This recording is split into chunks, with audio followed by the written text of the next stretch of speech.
just outline for us the key headline differences between the US and the Japanese legal system, and how that has played out now for Mr. Ghosn in the last couple of months. Well, in Japan, you can be held, once there are charges against you and you've been arrested, as Carlos Ghosn was, then you can be held basically incommunicado for very long periods of time. And in Japan, you don't have a right to have your lawyer present when you're being questioned by prosecutors. So the whole time that he's been in there, probably every day, he's been questioned by prosecutors and has not been able to consult with his lawyer while that's going on. He gets to meet with his lawyer afterwards, but he doesn't have that benefit of counsel while he's being questioned. And he also has not been able to communicate with his family or to receive visitors except for a Japanese lawyer and perhaps someone from some diplomats.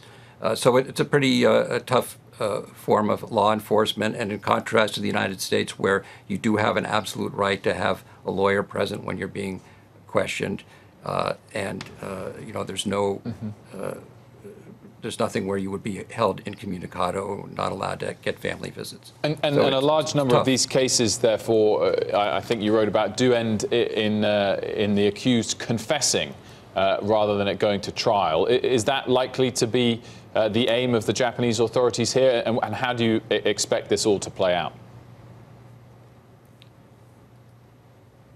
That's certainly the aim of the Japanese authorities. That's the way that the system is set up.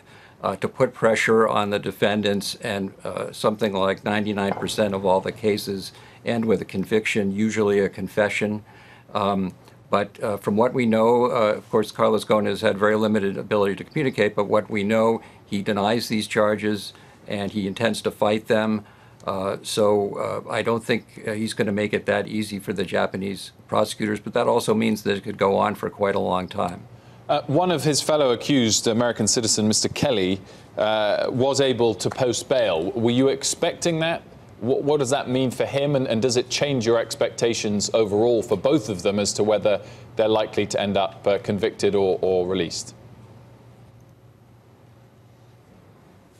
That was a little bit of a surprise, because the last week a Japanese judge refused the prosecutor's request to deny bail, which was very unusual for the Japanese system, and that set the stage for Mr. Kelly to get out of jail. I guess that was on Christmas Day. But Mr. Ghosn has, as you mentioned, these new charges against him, and that gave the prosecutors a reason to hold him at least through January 1st, and perhaps longer.